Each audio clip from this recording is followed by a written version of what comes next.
예, 제가 읽어본 그 조사어록 보면은 우문간, 그 다음에 백암록, 종록록, 그리고 지금 하고 있는 것이 임제어록인데, 그러니까 그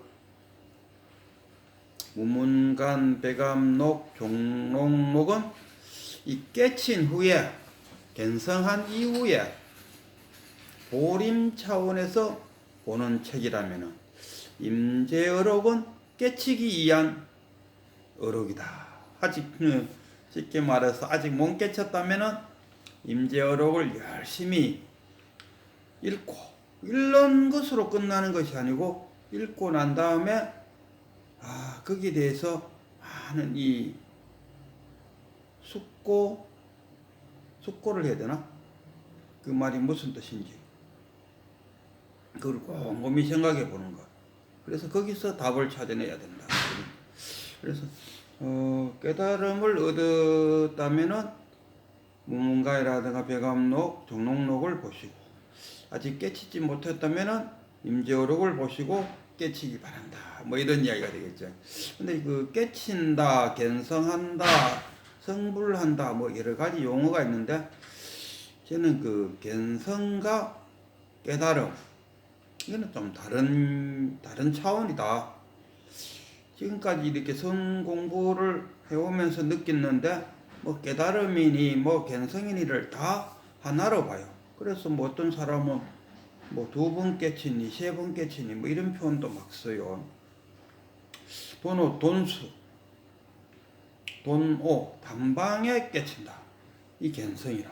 돈오는 견성이라고 생각합니다. 돈오는 견성이요, 돈수는 깨달음이다. 저는 이래 봅니다. 그래서 견성과 깨달음은 다른 의미다. 그럼 견성은 뭐냐? 견성, 성품을 본다. 마음의 고향을 찾아간다.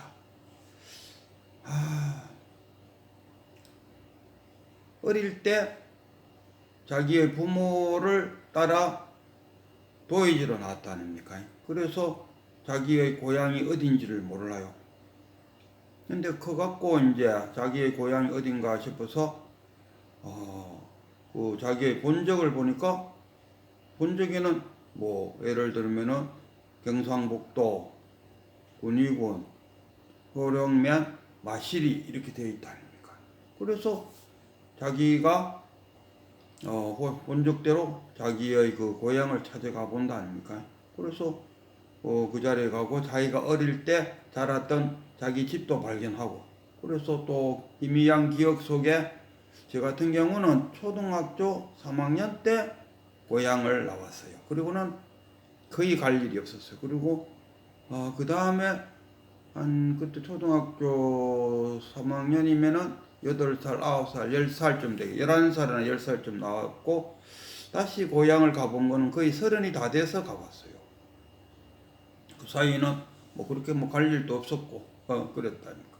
그래서 어쨌든 간에 그 내 살던 곳을 또 가서 내 고향을 발견했어요. 한 번 딱 발견한 그 고향을 뭐 2번 발견하고 3번 발견할 필요가 있겠습니까? 그래서 자신의 마음의 고향, 그 하나를 딱 발견하는 견성, 그거는 견성이죠. 한 번만 발견하면 되지. 무슨 고향을 한 번 발견하고 또 발견하고 그걸 거듭 발견한다는 게 말이 안 되지 않습니까? 그래서 이 견성은 자신의 성품을 본다. 내가 누구인가? 내가 누구지? 그 임재는 그런다니까. 그 내 몸과 말과 행동 이런 것들은 뭐 세식으로 표현하자면은 아바타다. 아바타고, 이 아바타를 조정하는 자가 참나다 이렇게 표현해요. 그 참나를 찾아야 된다. 보고 듣고 냄새 맡고 걸어다니고 이런 것들은 나의 작용으로서 이렇게 하는 건 어떤 팔이 움직인다. 이건 하나의 작용이잖아. 이 작용이 일어나게 하는 자가 누구냐 했을 때 이게 나의 참나다. 이게 나의 주인이고, 이렇게 움직이는 이 몸뚱어리라든가 생각, 이거는 아바타다. 이렇게 임재는 표현하죠. 우리가 그 견성은 고향을 발견한다. 견성, 이 도노는 확실합니다. 그러나 우리가 살아가면서 이 불법이라는 게 뭡니까? 불법이라는 것은 자연법입니다. 자연의 이치를 익히는 것. 부처님이 깨치기 전에는 가만 보니까 생로병사, 왜 인간은 생로병사에서 괴로워할 것인가?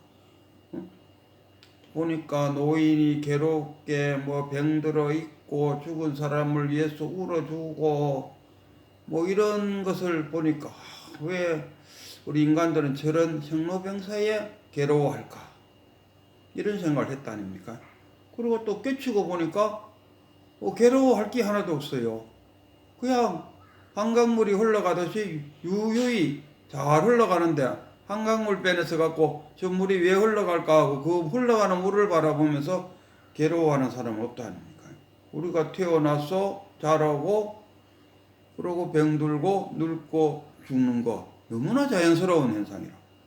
이 자연스럽게 흘러가는 이 자연 현상에 괴로워할 일이 아니다. 괴로워할 일이 아닌데도 불구하고 다만 자신의 아상에 의해서 괴로워하고 있더라. 괴로워할 것이 없는데 괴로워하고 있더라. 이런 이야기. 이게 부처님 깨달음입니다.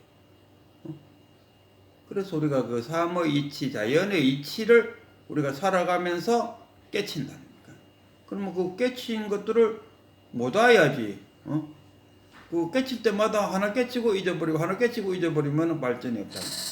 돈수가 되기 위해서는 점점점 점수가 자꾸 쌓여서 돈수가 되는 거 아니겠습니까?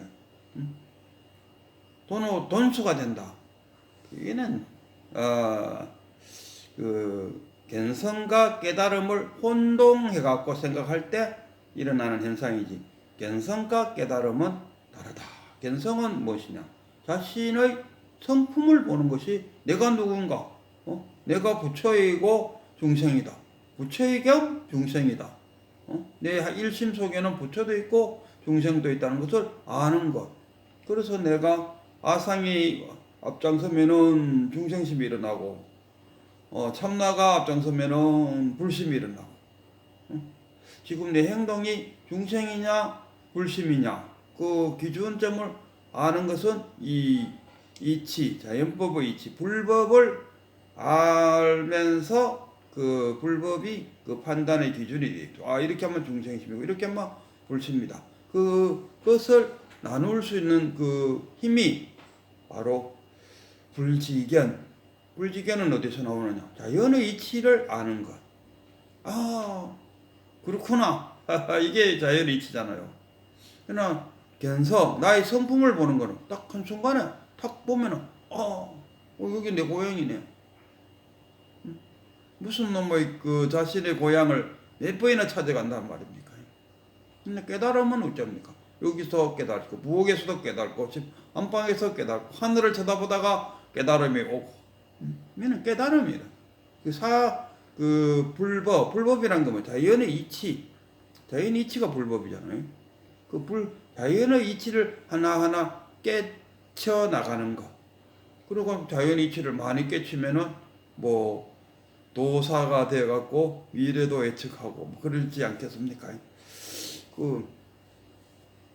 경봉스님이 그 일제시대 때 일본 놈들이 자기들 뭐 자랑한다고 무슨 회의하는데 오락했대. 그리고 경봉스님이 가보니까 일본 놈 그 순사가 막 우리가 대동아 전쟁을 일으키고 전 세계를 지금 우리가 지배하고 있습니다.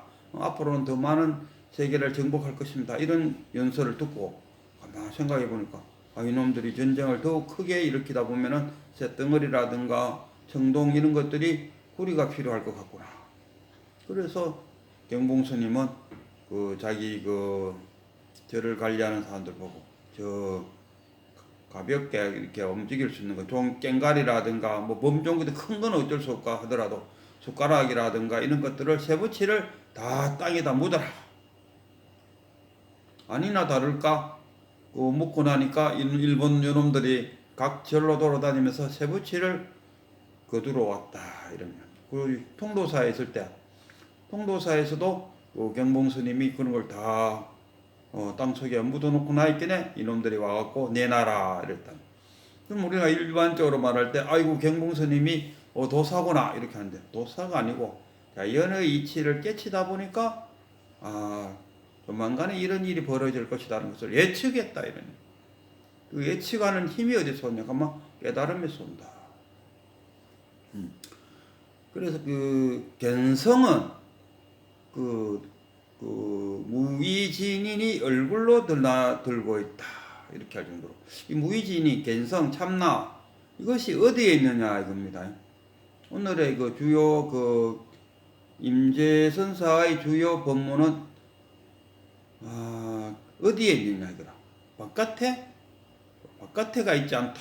그러니까 큰 스님들의 말 속에 있는 것도 아니고 경전에 있는 것도 아니고 밖에서 찾으려고 아무리 애써도 찾을 수가 없다. 견성하고자 바깥으로 아무리 나돌아다니도 바깥에는 없다. 그럼 어디 있느냐? 내 안에 있다. 거꾸로 다시 말하면 내 안에 있기 때문에 바깥에서는 찾을 수 없다. 부처를 만나면 부처를 죽이고 조사를 만나면 조사를 죽이시오. 이게 임재선사의 이야기입니다.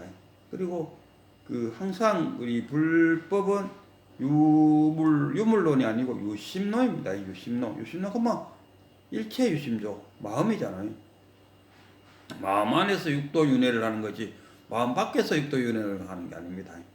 그래서 하엄경에 보면은 십지보살, 성문영가 보살 또는 사다함, 아라한 다 쓰잘데없는 단계를 짓는 그 자체가 유물론적으로 받아들이지 말고 유심조 지 마음에서 그렇게 부처님은 가장 처음에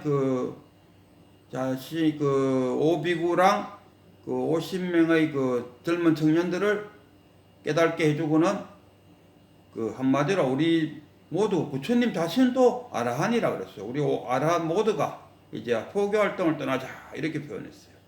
그런데 보니까 사다하미니 십지 영각 보살 그런 것을 규정 지으면은 참나를 만나기 어렵다. 다 버려야 됩니다. 똥덩어리처럼 버리고 단지 아주 단순하게 내가 이렇게 했을 때 이 작용이 어디서 일어나느냐 이겁니다. 이 작용이 어디서 일어나느냐.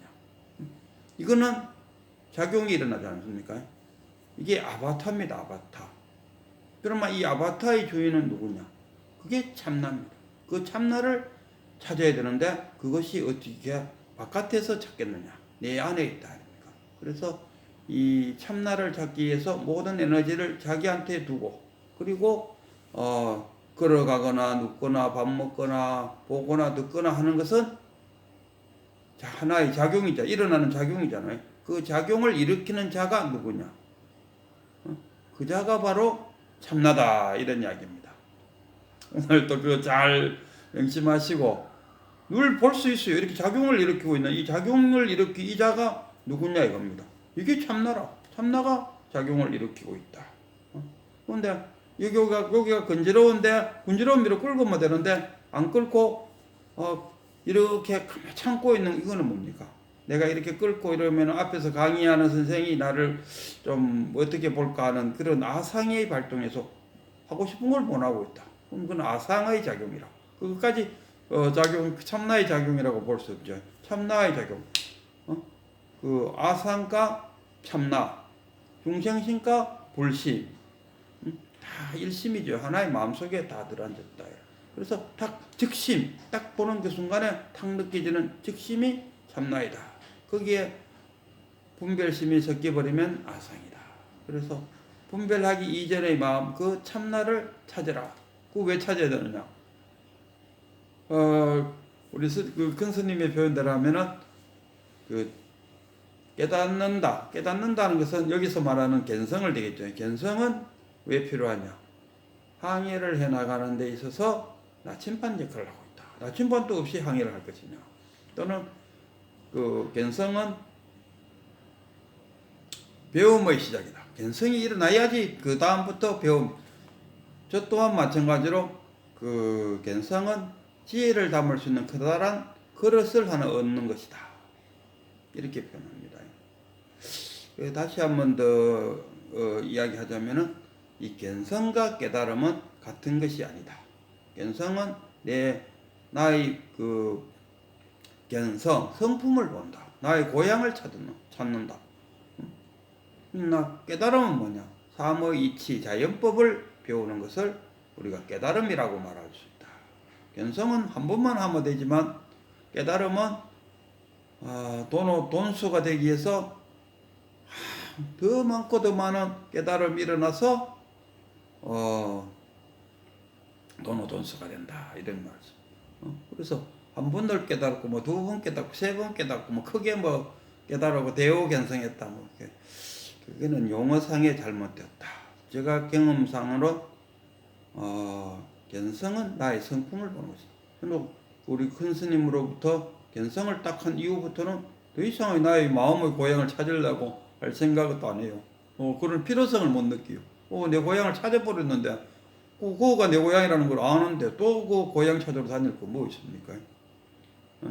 그래서 견성과 깨달음은 다르고 그것을 분리시켜 놓고 단지 먼저 견성을 해야겠다는 발심을 하고 절실한 마음으로 자신의 참나를 찾고자 한다면 꼭 찾을 수 있을 것이라 이렇게 생각합니다.